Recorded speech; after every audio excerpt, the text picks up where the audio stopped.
Hey, hey, it is Wednesday, and I'm your host, Kenda, Mind My Own Podcast. And today I've got some great ladies on the show.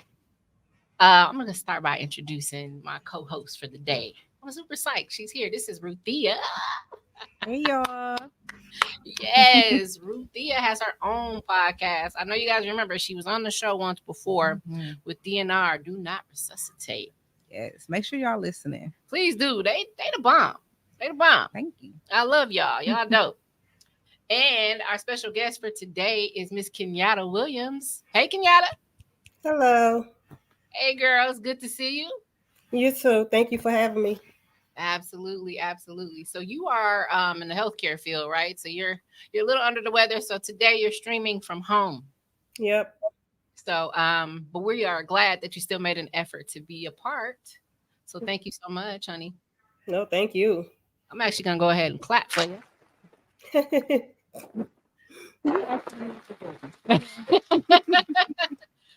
Girl, I abuse the buttons. I need them. I don't know if I could do the show without them. Now I'm used to using them, and I feel like they add a little flavor. They do. I just Yeah, be over here like, I like that. I might take that. I might take that. So, guys, this episode is all about self reflection, and we're gonna talk a little bit about inner peace. Mhm. Um, been inspired recently to have this conversation, and I'm glad to have it with you, ladies. Um, So, Kenyatta is a professional counselor, and she's also a mental health student.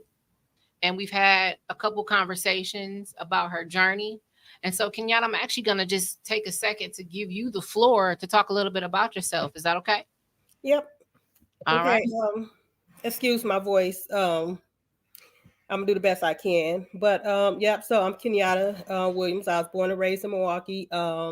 I'm from the projects here, Highland Park. Of course, they knocked it down back in the early '90s.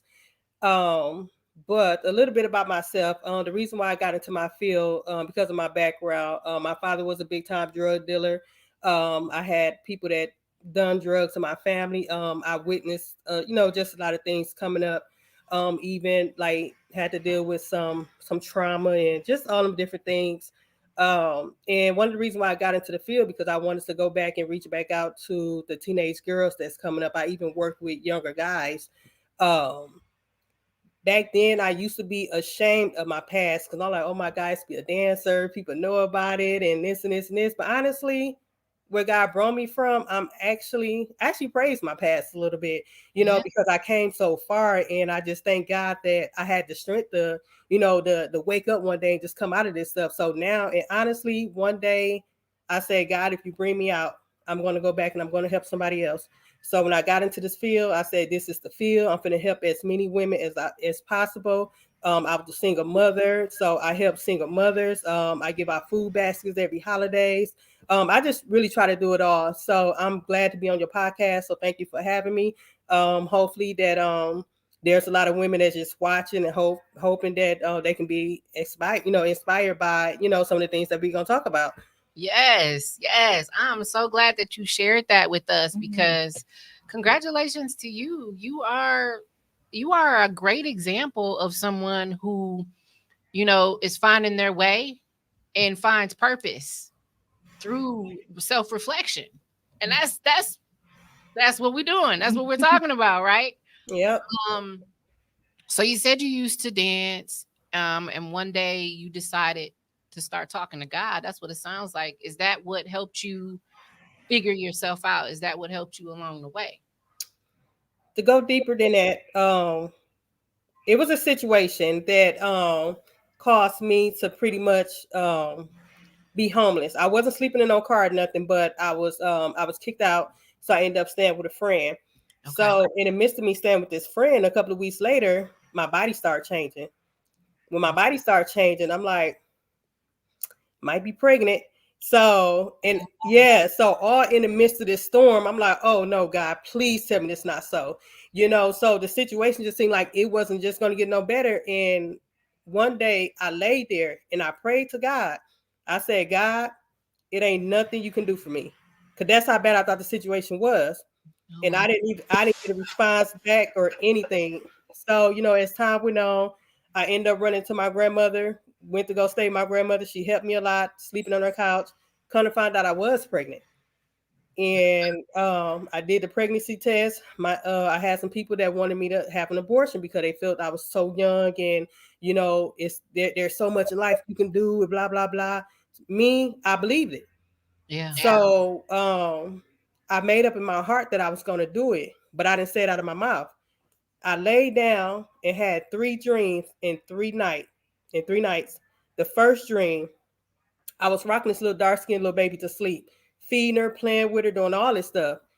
And Mhm. then when I was getting ready to lay her down, she disappeared out of my arms. I'm looking around looking for her. I'm like, God, where's my baby? So now I'm yelling at God. A voice come down and said, you aborted her, remember? Wow. So I sat on the edge of my bed in that dream, and I heard a baby crying for the rest of my life. When I woke up out of that dream, I said, God, you got me. I'm not going to do it. I swear. So I got up from that dream. I went on with my life. Uh, you know, I think I told somebody that day about it. I don't know. But that night, I laid down. I had a second dream. That second dream, God told me to call those people back and tell them that I said, you're not going to do it. I said, God, they're going to think I'm crazy. Mm. He didn't say nothing back. So I got up. I'm scared as hell. I'm like, they're going to talk about me. They're going to talk about me. So when I got the nerve to, finally reach out to them, of course, I was talked about, blah, blah, blah. I couldn't explain it. I just said, I just can't do it. So after I got that over with, the third dream, God said, now that you did everything I'm going to ask you to do, well, now that you did everything I asked you to do, I'm going to bless you and that little girl for the rest of your life. That little girl finna be 18 years old. She going off to Georgia State. Say She that. ready to, so just think if I would have listened to the world versus God. So when I came out of that dream, I came out as a saved woman and as a believer. So that's where all of this started from. Wow, girl. One heck of a story, right? Man. Wow, sis. Yep. Really? Wow. I've never heard of anything like that. But God was definitely waiting on you Mm-hmm. to find yourself, and He was Right. there every step of the I'm way. glad you answered the call because a lot of times they say that God will give you and put you in a space by yourself where you feel like you don't have anybody but Him. Hmm. So Yep. if you hadn't answered that call, who knows what life would be right now for not just for yourself, for your child, and everybody else around you. Yes, Yes. absolutely. I Yes. agree. Yep. So every time I go back and think about it, I look at my daughter to this day. The fact that she finna be 18 and finna get ready to cross the stage of high school, I'm Mm. like, man, I can't believe I was getting ready to let people convince me of getting rid of you. You That's know, crazy. That's crazy. yes. But it was so hard. It was so hard walking that because it's like I'm homeless. I don't have no money. Like I fell off completely bad. So just like, oh my God, it's like God, there's nothing that can be done for me. God Tell was me, waiting on me to say that. tell me, what was your breakthrough moment? Like, so did you, um, what did you do? Because now you're pregnant, and you said you were dealing with the homelessness situation, and so you had to rely on other people in your life until you got back on your feet. How long did that take? Were you able to find another position and invest into that, or did you have to wait till after your baby was born before you could pick yourself up and do those other things that you're into now?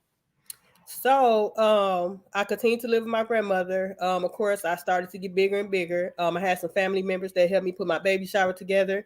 They pretty much set me straight. And I'm gonna tell you something else that happened. Uh, After my baby was born, she was 3 months years old.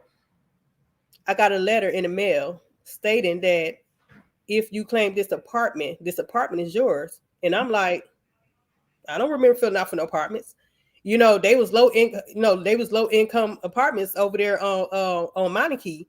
And Wow. I went to go look at them. Oh my God, these are so nice. This is my first apartment by myself. And oh my God, I'm like, oh my God, thank you, thank you, thank you. I'm jumping up and down because I can't believe what happened. Because after I just said there's nothing you can do for me, Mm. but he was opening doors that I didn't even open. I know that's right. So I'm like, oh my God.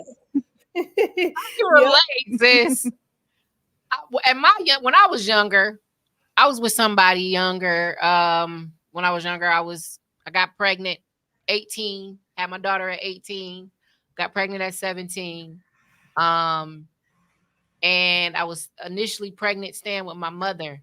And I said, I can't put this on my mom. I refuse to. And so I got a place. And I got a place right off of like 27th and Wells. Mm-hmm. Not the best place to start, but you know, It's a start. it's a start. Mhm. Right? I just didn't want to have that on my mother. And so that's like where my journey started as for adulthood for me. And my daughter's now 19, Amen. high school graduate, Come on. hard worker. Mhm.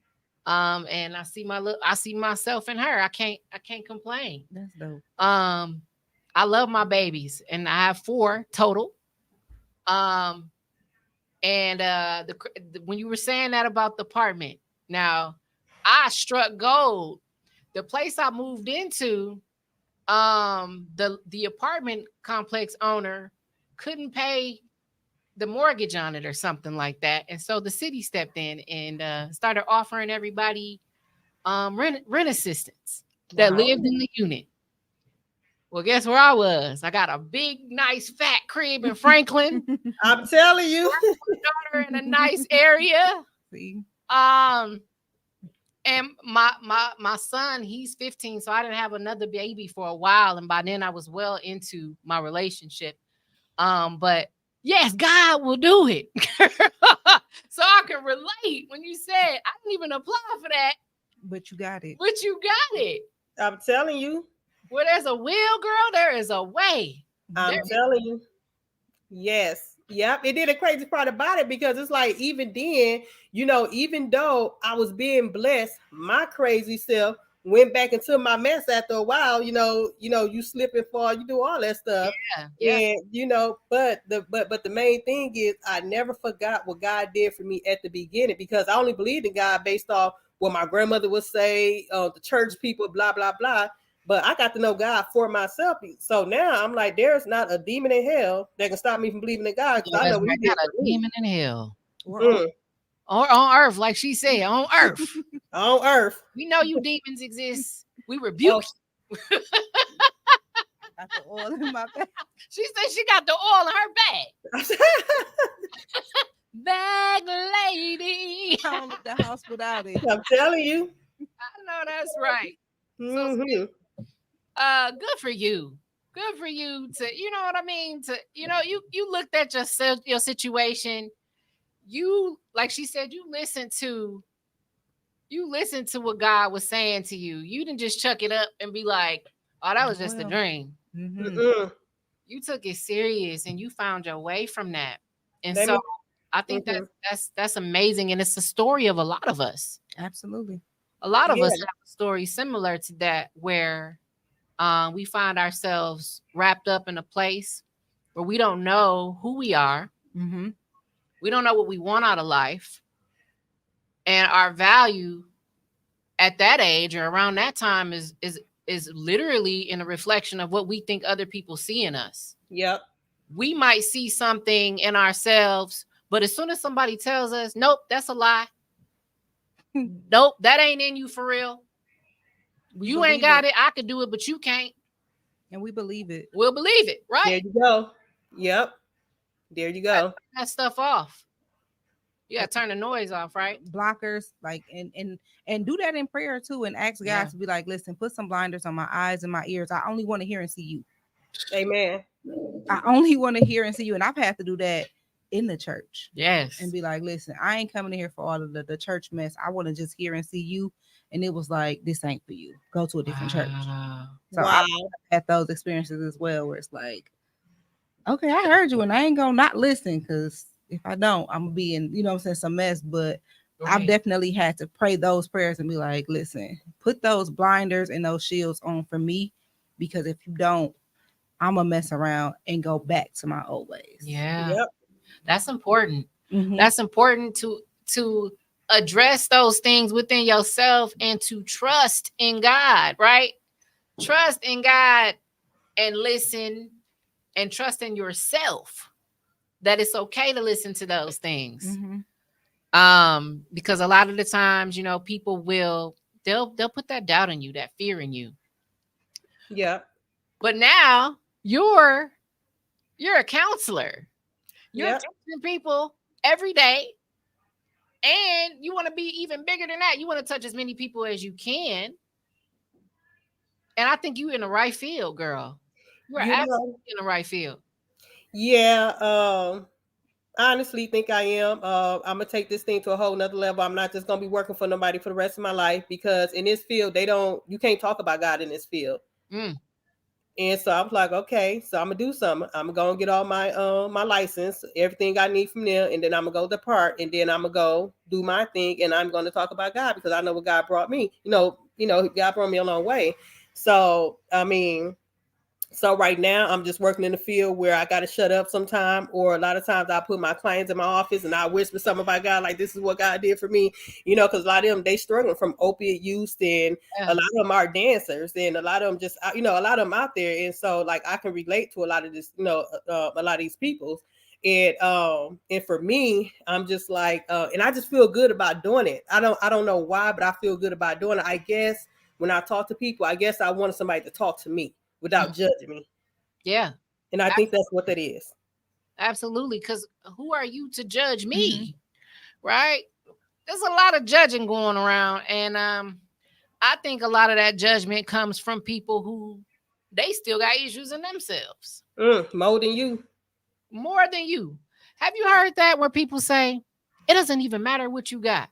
You can have the least bit of thing, but somebody will still be jealous of your life. Because they see a reflection of you or something that you don't even see. So they basically saying, I'm gonna judge you because it's something that I want, but Yeah. I don't know how you obtained it. And it's Right. like, I don't have much. You just see me making the best out of this $5. But you're Yeah. seeing that, oh, she's smiling. They might have Hmm. $1,000,000, but they don't have that smile, they don't have that joy. That's true. Yeah. That's true. Amen. That's Yeah. true. And so that's what people need to understand is that you gotta have that gratitude. I really feel like having gratitude, looking at all the things that you have in life Mm-hmm. instead of looking at what you don't have. If you switch your mindset just to think that Excuse way, me. it makes a huge difference. And it will ultimately lead to you healing, right? You'll Yeah. heal from within. I mean, I know a lot of us have trauma from experiences similar to yours. Other people have their own journeys that they're going through, and at the end of the day, at some point, you're gonna have to slow down because you can't sustain that for the long term. Yeah. The people that try to sustain it for the long term, they crash. Your They, body gonna slow you down. yeah, it's Yeah. not gonna work. Yeah. And if they take too long to see it for themselves, then guess who coming? God in a dream. Listen. I, girl, that's amazing. Three. Woo, Listen. woo. Three That dreams. And you know what's so funny about that? All because I say, God, there ain't nothing you can do for me. I personally didn't think God was that big. I didn't think he can do it. And when I said that, I honestly believe heaven open when I said those words to him. And now when I look back, I'll be like, Lord have mercy. I can't believe you forgave me for that. You know what? I cringe when people say things like, your problem's not big enough for God to hear you. What? he gonna show and prove. What? Show and prove. Like people got Amen. bigger problems than you. He ain't listening right now. You gonna have to come with something else. What? No. It's some foolishness out there like that. It It really is. is. So that just kind of goes back to listen to what you think you need to do for yourself, right? But then also pray. Pray. And you gotta want something different for yourself too. And hold yourself accountable. Yeah. And Yeah. Amen. that you're praying for. And one thing I've done is not just pray for something, but I ask God to help me be prepared for whatever it is I'm praying for. Like, Mm. Yep. he's so quick to be like, oh, God, send me a good man. God, prepare me for this good man that I'm asking for. Because if I'm not prepared for it, he gonna send it, and I'm gonna be like, And I'm gonna fumble it. but he Yep. this or so we got to be prepared for what the things that we're actually praying for. Absolutely. Yeah. I'm gonna clap for that. Look, my button's working. Amen.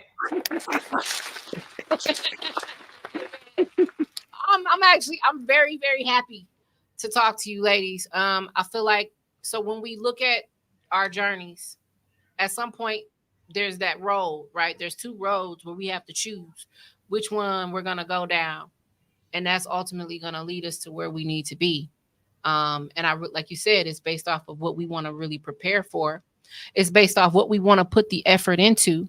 So again, you can't just pray. There has to be some action behind what you do in order for it to come to fruition. Um, so I kind of want to piggyback off that and talk about self-reflection in the sense of, what does it take to self-reflect? How do you know if you're actually spending enough time with yourself in order to determine if you're ready to move on to certain things, or if you're ready to add on to your plate, or if you're ready to embrace other relationships, or if you're ready to open that new business, if you're ready to fall in love, if you're ready to have that kid. Um, all that comes with actually taking some time to sit down and look at what you really want out of life and who you really want to be, and what is it really going to take? Discipline. That right there. It took a lot of discipline for me, and it took me owning all of my BS. It took me owning the fact that, like, girl, you was on some BS when you did this, and you was Yes. you was a mean girl. And it took as many times as somebody told me these things about myself, I would bounce it back like, no, y'all sensitive. But it took until I was ready to heal and move forward. It's when it was like, well, maybe I am. And I think it takes a different amount of time for every person. So I think my healing journey and my self-reflection came all at once. Yeah. Unknowingly to me, until I was actually in it. It was like, wait, I am doing a lot of self-reflection. I am looking at who I used to be and what I really want to be. And just saying that I want to show up as my best self. Yes. In every situation was enough. And it was like, well, why am I? One of the things that they used to do for me was all my relationships will fail. And it couldn't say that it was like, oh, it's always them. I had to do a lot of self-reflecting. I actually went back and I would text guys and be like, why didn't it work? What was it in me? And I asked those questions, and some of them answered, and someone was like, I'm not telling you that because I don't want to hurt your feelings. And it was like, I need this information. I need to know. Otherwise, I can't improve. Exactly. So one of the things that I noticed is that I attracted a lot of married men. And it was because I presented myself as a wife, but I wasn't a wife, and I wasn't acting as one. So I was all of these married men, but at the same time, it was like I was still pushing them away because of what I seen growing up with my parents. Okay. I was pushing them away because of being molested, and I didn't know how to really attach myself and be this other person. Wow. So I had to be like, all right, so this is what is the problem. It's me. Let me go back and heal, and let me isolate myself. Like, I literally had to learn to cut people off.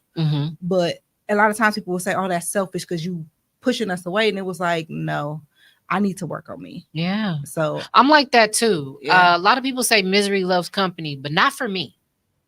I don't like company when I'm miserable. Amen. Not my bag. Stay away from me when I'm miserable, because I'm protecting you. I'm protecting you because I don't want to project onto you. Right. I don't want my pain to cause you pain. And I'm somebody that's like really in myself.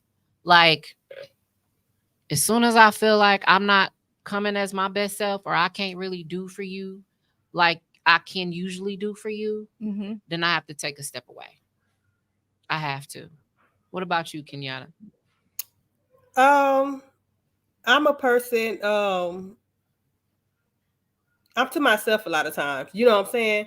So if I'm feeling some type of way about myself, I don't talk to nobody. I don't want to be bothered because I feel like I need to get myself together. I feel like I'm not where I want to be. Like, even in my previous, relationship, we still working at that. But instead of me pointing a finger, well, he did this, and it's like, but what did you do? Right. You know what I'm saying? So I'm just now at the age of 40, just now realizing, You can't just keep pointing the fingers at everybody else. Like, you play a part in that. Like, Right. you play a part. Me, you say one little thing to me, I'm ready to go and argue. And it's like, you have to stop doing that too. You know what I'm saying? When somebody tell you something, maybe it's the truth. So it's like, so I'm just working on like my communication skills with people. You know what I'm saying? I like Uh, that. yeah, just the communication thing, learning how to listen before talking. Everything. A lot of people do listen to respond. Mm-hmm. Mm-hmm. So that's a big thing. You have to really take a few moments when somebody says something to you to really silence your brain and just listen to them. Process it. Yeah, yeah. And don't make it about you all the time. You ever came across a person, you telling them something about yourself, and then they start to talking about them, like That wasn't the point. right. Hold on. Mm-hmm. I That was think I had a little bit of that problem too. I started talking about me, so just like, listen, this ain't about you right now. Won't you listen to what that person going through? So now I'm just Yeah. learning to, men have problems too. You know what I'm saying? They got problems just like we got problems. So just like, you need to love on them just like you want them to love on you. So that's one of the things I'm really, really, especially our Black men. I'm really working on that.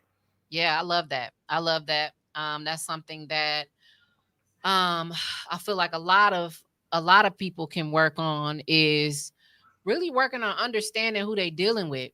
Like a lot of times I think people just have their mind set on what they want out of a person, and they glorify the things about them that they love, but then those other parts of them they try to ignore it and change and think that they can change and think that they can make them be different. mm-hmm. But that's not the case at all. Yeah. And I think that comes from not having the best relationship with ourselves, Mm, because it's Yeah. like, I only that's a want good you to point. see this about me, so I'm gonna hide this stuff. So then the things that I like about you, I'm gonna just glorify that and then hide the rest of it. So Yeah. we gotta learn how to have the best relationship with ourselves, and that's how you're gonna have the best relationship with somebody else. I Yeah. agree. That's Yeah. that's that.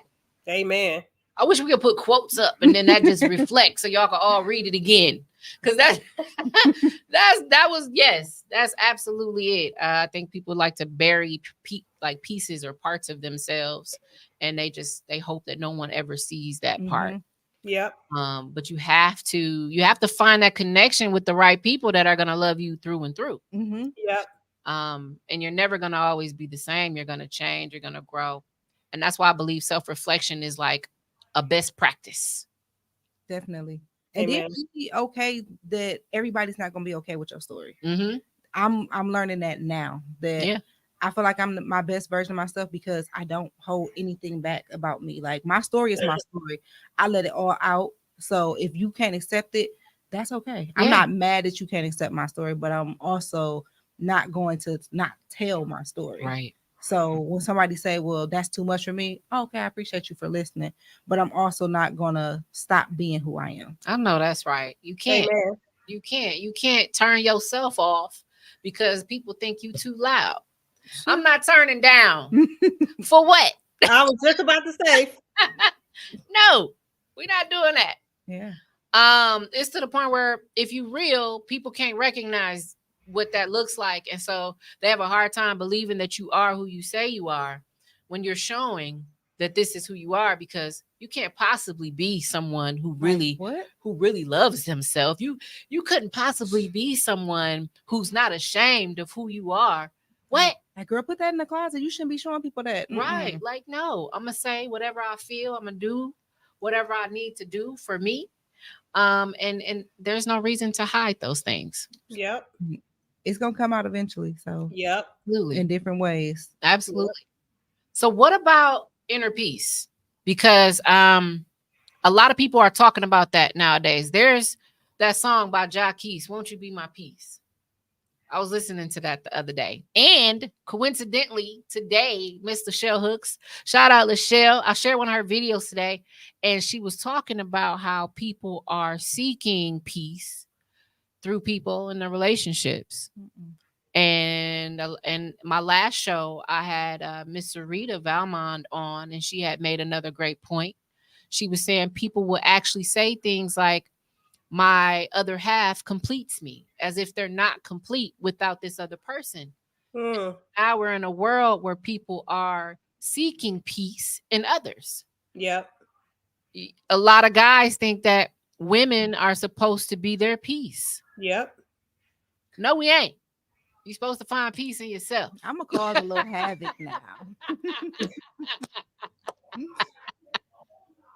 I get where they saying that don't come and be a problem, Right. Don't but come be come and chaotic. create some peace. But for me, that's my number one goal every single day. If so, recently, my family they came together. Oh, we want to have this barbecue and this and that. And I'm a firm believer who all over there, Amen. and it's not on who cooked Uh, what, but it's because I have to protect my peace yeah. at all costs. If I know that there is a trigger over there, I need to know if I can handle that load for the day. If that's a trigger, I can't come because I know I can't handle that. Or I need to prepare myself before I enter the state where there's going to be a trigger. Yeah. And a lot of people don't understand that you always acting funny, and I am. She said, and I own it. I'm going to act funny because I'm if act funny about me. if you're going to invite me somewhere and I know later on I have to be by myself and it is going to cause havoc in my life and I can't be at peace, no ma'am, no thank you. I will miss out on this family gathering. I will miss out on the baked beans, the mashed potatoes. I'm gonna miss out on all of that because I rather have that peace and be alone and isolated than to be somewhere where I'm uncomfortable and I'm shifting in my seat because everything around me is a trigger. And I think if people understand you and love you and you're open about that, they should be okay with you being like, I can't come to this. Yeah. Because it's triggering. Right. And if they ain't, oh well, you just gonna miss me. Do you think there's ever a point where you can get past those triggers and be around those people? Like, is there a point where we can reach where people just don't bother us anymore? Like we're that high up where it doesn't matter who's in the room? Yeah. It takes work. Yeah. I understand what you mean by that because it's for one, I don't like confrontation. I don't like it. I know I got to deal with it. I was in customer service for years. I was that one picking up the phone. What do you need? What do you need? And I had to shut up. I had to tell a couple people, hey, you're not about to disrespect me on this call.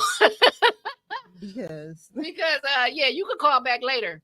But I'm working on that. That's something I'm working on for my inner peace is being able to be in spaces where there are triggers and I'm just so above it that it doesn't bother me anymore. I don't know how long it's going to take me to get there, but I'm working on that. I just think it's a constant journey because some days I'm good and I can go in those spaces and I'm like, they ain't bothering me. But like I said, it took me a minute to get there, but it also is like, I know they're there. I already prepared my mind. Yeah. But if I go in there, it's like, they surprise you and you wasn't expecting them, that's a whole nother feeling. And I know the energy is felt. So if I feel something, I'm gonna reserve myself, and people are gonna be able to notice that. So I think because I am in therapy, I am with my therapist. I'm learning to live life with my triggers. I love it. Yeah, I'm going to be triggered, whether it's by the person that originally triggered me or a smell or anything. Everything can trigger you, but I think that you have to constantly work at it. Yes. And you got to have that conversation with yourself and that peace that you're going to be like, listen, I'm not allowing Monday to kick my ass today. I'm not allowing this person to trigger me. I'm not allowing this situation to trigger me. So I think it's just a constant working at it. It's definitely constantly working at it. I agree. And you as a counselor, are you hearing these type of things all the time from people? Because I know you deal with people with substance abuse, you deal with people with trauma on other levels. Yep. Is this all the time you're hearing? Yep, all the time. And just like you guys was talking about, even like going around like who all over there. I ask that all the time. And if I don't like it, I'm not going. Right. And I just don't put me in a situation and you haven't asked me how do I feel about that. Because you forgive a person don't mean they got to be all in your house. You got to be all in their face either. Because at the end of it, you know what I'm saying? So it's like at the end of the day, don't put me in that situation unless I want to be in that situation. I forgave, I did all that stuff, but I don't have to be around either. I love that. Let me clap for you. For real. That clap sounded slow that time. Yep. So yeah, so that's just how I feel. So I just hate when, like I said, people they be talking about forgiveness and all that stuff. A lot of times, we don't start talking about forgiveness when it's us that did the dirty work. You know what I'm saying? Right. So I just feel like, I forgave you regardless. You ain't gotta say sorry. I'm gonna forgive you for my sake. But would I come sit around y'all again? Probably not. Right. Everybody can't eat at your table, man. Mm-mm. They definitely can. And one of the things that I deal with is I think I let stuff bother me for too long. Yeah. Um I try to get over stuff, but then it replay in my head. It's a constant replay. I'm working on this, y'all. So, but it's like this replay of a movie, and then I get to going. I should have said that. You get your good comeback. Right, the good comebacks get to going, and you be like, "Man, I could have added that too." Matter of fact, I just thought about this. You know what though? They always say the person that's the most outspoken one, those the people that sleep at night because they let it all out. But the people that be quiet, be trying to hold it in, you the Yeah, one tossing and turning at night. Because I did that too, find myself tossing and turning. And it's like, no, you should have said so. I don't care who that person was. They have right to say that. It could have been your grandmother. She shouldn't be talking to you like that. You're a grown woman. yes, So it's like I mean, honestly, I don't think there's nothing wrong with telling people the truth. Now, how you take it, they ain't got nothing to do with me. right. How they take it. I like that. I'm learning that too. That another person's opinion of me shouldn't matter to me. It's not my problem. It's not my problem. Whatever you think, that's on you. Listen. At the end of the day, I'm gonna be solid. I'm gonna be a good person. And I'm gonna give you a chance. And I might even give you more than one. Yeah. What you do with them chances is on you. Listen, once you strike out. But oh baby, Stop telling. it's a wrap after that. So I think I seen something like that recently. It might have been a meme or something where they were. It might have been Trina. Trina said something like that on one of her Instagrams. Something about uh that basically who I am or what I'm doing has nothing to do with you. You know what I mean? Like basically let me move how I move. And if how I move ain't for you, then I ain't for you because what? We not for everybody, right? And Amen. I don't want to be. I don't want to be either. Mm-mm. I don't want to be either. A lot of the times we are sacrificing our own happiness and our own wants and things to try and accommodate others so that they're happy, so that their journey is less painful. But what are we getting out of that? We're not getting a whole lot out of that. So I think it's important to self-reflect often. I sit in my car. That's where I do most of my self-reflecting. I like to sit in my car, I turn everything down, and I just sit there and I reevaluate the entire day. And I think about the things that got me a little out of my body that day. And I'll look at how it went down and maybe how I could have handled it or even how I could have handled it better or even what I'm going to do next time. To me, that's self-reflecting on a regular is really looking at every situation that I'm in every day. It's an everyday exercise. I think that's why I said it's the best practice is to really put that reserve time on your Absolutely. schedule every day to self-reflect, even if it's 30 minutes in your car. What bothered you today? And did you handle it to the best that you could? And what was the lesson? And how could you maneuver better next time? Yeah. What can I do next time? How can I move past this and next time have a better impact on the circumstances? I do that a lot. Um, and even I'm not perfect even with that. So but I do think that if you start there, the inner peace will start to come. You got to do the work. And I like how you said therapy. I feel like in our community, a lot of people are just now catching on to the benefits of it. And I'm glad that people are finally starting to see the benefits. Um, and I'm glad that people are like you are starting to see that there's a shortage of that and that you have that capacity within to be there for someone outside of yourself in that way. That's a lot to take on. You're dealing with your own stuff. Like you said, you've been through a lot. But you're gonna put that to the side every day and go help somebody else through their trauma and Yep. through their issues. Yep. And I think that, like I said, I honestly think all that came from because I wanted somebody to do it for me. Like Mhm. I want to be able to go talk to somebody and just knowing that I'm not going to go back and spread your business. Oh, you heard she did. It's like I always wanted somebody without me even telling you I need help. Just look at me and tell that I need help. Yeah, So that's just what I do. And all that just really came from that's what I wanted. So I'm gonna just go do it for somebody else because I know how I feel. I love it. Yeah, I I be think feeling it's like somebody important. therapist sometimes. I think it's important that we have people like you that look like us. Yes. Because that was I tried therapy, it didn't work. Or let me not say it didn't work. I didn't give it enough effort Mhm. because the therapist didn't look like me. I feel like they came in with all these pre notions of me. And it was like, you don't understand who I am. Right. So it made it a little bit more difficult. So I think it's important for us to find a therapist that works for us. Um, Mm-hmm. and I got like my perfect person. Like I think this is like my friend because I I'd be love like, that. listen, sis, I need to vent. Like, so I think it's super important because I knew I needed it before, Mhm. but now because I'm at this place in my life where I want it, I'm taking it more serious. So even just journaling in between those sessions, that's more of my self reflection. Mm. And I got sticky notes on my desk at work where it's like remind myself like never again. Like I have a sticky note that says never again because I'm not going back to none of I what like that. whatever happened, whatever took me to that place. Never again. One of my coworkers constantly pissing me off. Never again. I'm Never literally again. I it's love right it. there on my computer. Never again. And I constantly see that. So even just It's an affirmation for you. affirmations, and I do a lot of mirror talk. Mm. So how you're sitting in the car, I would look in the mirror Mhm. because for one, that was always something. Being a dark skinned girl, it was like I need to love on myself a little bit more.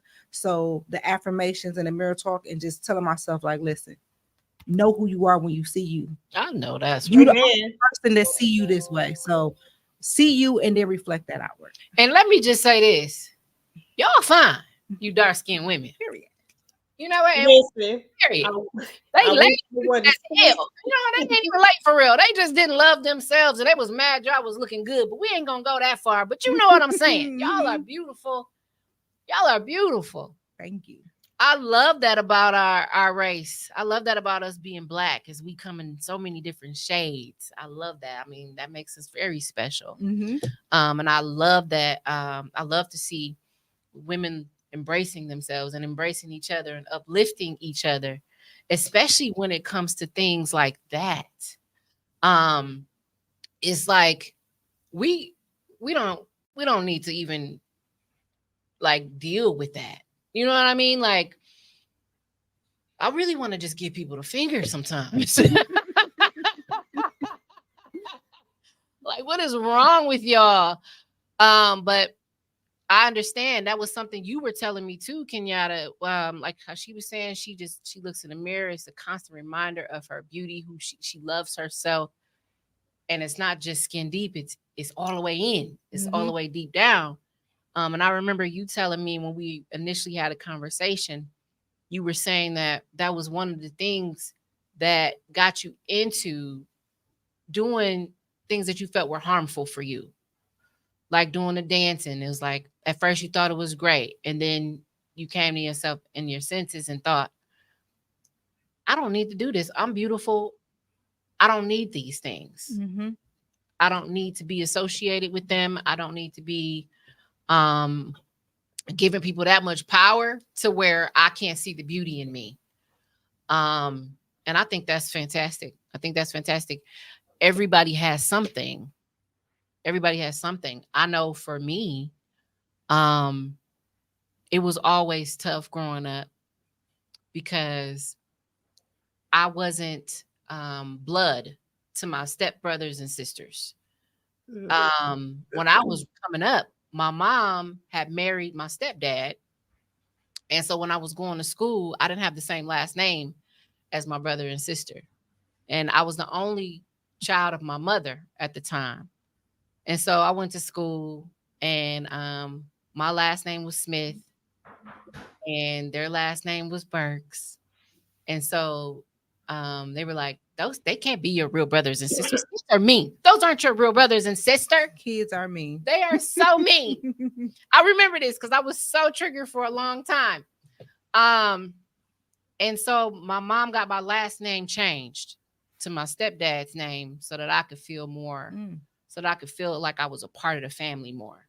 Because when she married him, even her name changed. So I was the only one with that last name in the house. And so I switched over. I switched sides. But then it became a little interesting and difficult for me because when I started to connect more with my biological father, my dad, and my dad's side of the family, it was like, oh, you changed your last name. You know, your last name is different, but you're still a Smith. And I just remember just growing up so confused about where I fit in. Not understanding that I fit on both sides. Right. Even as a kid, I let that dictate who I wanted to be. I let that dictate who I eventually became. And it wasn't until I got older that I realized that it didn't matter what my last name was. That's my family. I fit in wherever I'm at. That was an interesting journey for me. So yeah, that's you know, tell y'all that tonight. Now that you said that I honestly relate to everything you just said. Really? I'm the oldest out of my two brothers. They got the same dad, and my mother married their dad. And my dad was, they dad was a hard working man, and all that stuff. My dad was a drug dealer, stayed in the streets, so I barely seen him. But he ended up passing away when he was 38. I was 17. So even coming up, my mother, she could say, I never treated y'all different, but it was just something about it. I felt like I was being treated. I just felt like that. I don't feel like you'll yell at them as much as you probably yell at me. Because you always thinking like, when you see me, do I put you in mind of my father? You get what I'm saying? Yeah. So you kind of feel left out. So it's like every little thing they do, if they go together and go talk, you feel left out. You feel like, oh, they're not talking to me. I guess I'm not all the way related. So Yep. it do feel some type of way. Yeah, it feels weird. It felt really strange for a long time for me. And I didn't know what to do. And then the crazy part too was even my my siblings at the time, even them, they were feeling that way. Because my mom was now their mom, and their mom wasn't around. And so now we got those two situations where it's my dad and it's their mom, and we're coming together and we're a blended family, but we don't understand what's going on. Right. But yeah, I didn't even expect to share that today. So y'all must be tugging on them y'all tugging on my heartstrings for sure. Y'all got me opening up. Because I usually don't talk a whole lot about that, but that, yeah, absolutely. Everybody has something that they went through, and it's ultimately why we are the way we are today. So, I think this is a really good conversation, girls. Like, I think so too. Me too. We all said something that we dealt with. We all put that out there, and we were vulnerable today.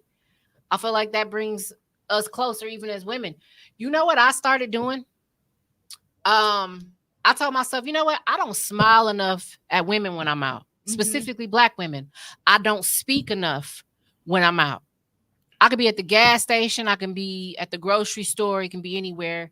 And I noticed that for a long time, there's this awkward exchange when there's you and another Black woman in the aisle or somewhere. Neither one of y'all speak. You kind of just look and you notice each other, but you don't speak. I stopped doing that shit. Screw that. So you know what I did? I've been doing this. Hey, how's it going, girl? When I'm out at the gas station, at the grocery store, how your day going? I even just start talking to people. They be looking like, why is she talking to me? Like, she weird. Like, why the hell is she talking to me? I don't give a shit. You know why? Because we got to stop that somewhere. And maybe if another woman sees you doing, and another Black woman sees you doing that, then maybe it's going to change. Yeah. So that's another thing that I am doing as a way to grow as a person and also as a way to find that peace is to understand that what I put out there is what comes back to me. And even just a smile or a hello, or even just laughing with somebody, sharing a joke, or even just talking about your day, somebody, they'll look at you over time and be like, wow, this is safe to do. Nobody's after me. Nobody's trying to compete with me. No one's attacking me. It really is just genuinely, she asked me how I was doing and she really wanted to know. We don't do that enough. We don't ask each other how you doing and actually for real want to know. Yeah. I remember one time I was thrown the hell off when I asked somebody how they was doing and they gave me everything they was going through. Don't ask. I was like, whoa, I wasn't expecting that whole story. But even though I felt a little awkward, they felt good. Being able to release it. Yeah. They felt good letting that out. So just another thing that I feel like we can do to, help people get through some of the hurdles that they're dealing with in life. Just saying, hey sis, how's it going? She looked at me like, do I know you? Nope. But you still a sis. And you even still my throwing sister. A compliment. Right. Compliment. Yep. So simple.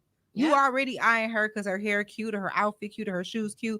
Just say it. It's a reason you're looking. Just say it. Yeah. So help other people get through too, and help other people love themselves. I think it's a huge responsibility of not just ourselves, but also what we put into others. We don't have to know them personally. We don't got to know nothing about them. Yeah. But just smiling at them and just being courteous, being kind, and just extending some type of love. I think it becomes a thing. Yeah. So, yeah. So you just never know what you're gonna do for somebody by doing that. Yep. And I'm a firm believer that, you just really never know what people going through. People, they can be going through the worst stuff ever. And all they need is girl, you look good. Like just something to keep them going, something. Yeah. So like I'm all like, girl, please listen. Let you be in some cute clothes, some heat, like some stuff I used to do back in the day. Like, girl, you looking good. You better keep that body together. Like I just do it. I like having fun. Then they go to laughing and all this stuff. I don't know. I love doing it. I think that's great. That's great, and I feel like it all comes with growing and learning you, and feeling comfortable with doing it. Just oh well, you don't like that I spoke to you. Oh well, I spoke. Oh well. What you gonna do? Beat me up? No. Right. I just started noticing about myself. Been a great self-reflection is not engaging in a negative. Ooh. We all got those friends that say something negative about somebody just randomly, not even personally picking on them, but just for me, I've been learning to not engage. Yes. I've seen it too, but I'm not saying it. Like just not engaging in negative, because even just that reinforcement of positive behavior is going to start to overflow to everybody. Yes. And if somebody is being mean or just saying random negative stuff, shut it down. Yeah. I do you that. Know what? To me, when people do that, always got something to say about somebody else, always just running their mouth, I'm honestly start thinking when I get up, you're gonna talk about me too. That's just how I feel. It's like that's who you are. Yep. And it's like, okay, yep, this ain't for me. Yeah. I can't be around people like that. I'm gonna slowly start removing myself because I'm gonna give you a chance to correct the behavior, but then it's gonna be like, oh, that's just who you are. Yeah. Yep. So I'm gonna slowly start removing myself from that situation. Yep. You got to.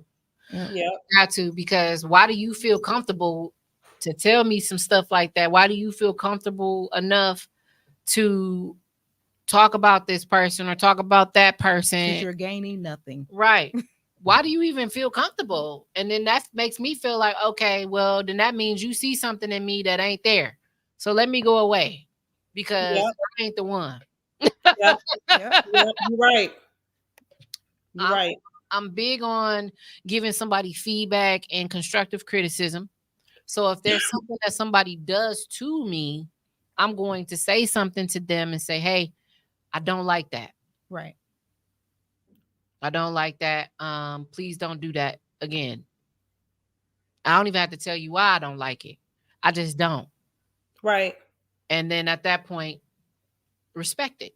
Mm-hmm. I shouldn't have to give you no long-winded explanation and tell you what I've been through or none of that. I don't like it, and you can see I'm triggered, so that's enough, right? So Right. I don't know. It's it's a learning thing. A lot of people are still trying to figure it out. Who knows what people are dealing with, like you said. And so some people have been dealing with ugly things, and so they become ugly people until they don't want to be that way anymore. Yep.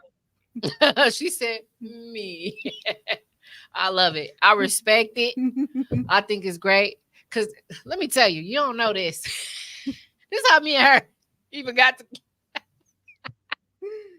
Tom said, "Hey, have somebody come on your show," and he suggested her and her team, and one of her team members said, "Oh, she don't like people," and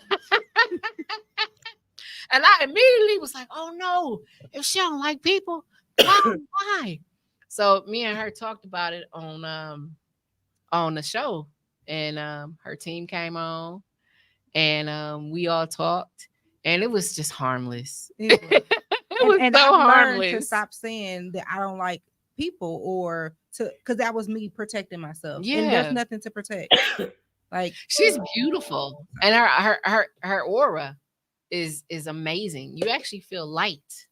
I You am. feel I'm in light. such a great space. I I am love it, such a great space. So yeah, definitely. and I can feel it. And I felt it the day I met you too.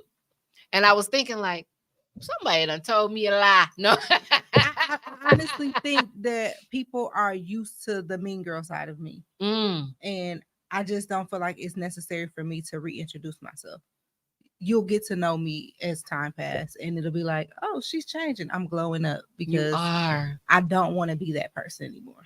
So I know that's right, girl. I I'm love happy. it. I'm happy. I'm gonna clap for you. I love it. Now, Kenyatta, I don't know where you went, but I will say it was a pleasure having you on the show. She must be having some technical issues. Thank you, Tone. But this has been a great show. Again, we talked about self-reflection. We talked about some of the things we do to strive to be better people. And some of the practices that we have put into our lives to change and also to overall have a better impact on the people around us and things like that too. So I love it. I love it. I'm glad that we did this. Mm-hmm. I learned a lot from you ladies. And yeah, so this was good. I see somebody up there saying all bees well. Okay. Yep. All is well. So yes, today was a great show. And next week I will be back on Wednesday. Time is changing again. I'm sorry, I have to apologize. I'm actually gonna be on at 7:30 moving forward. So I know I put out some flyers. Basically, just make sure y'all on at 7:30. And again, Wednesday nights. So I will see you guys again on Minding My Own Podcast. I'm Kenda. This was Ruthia, and we had Kenyatta today. And you guys have a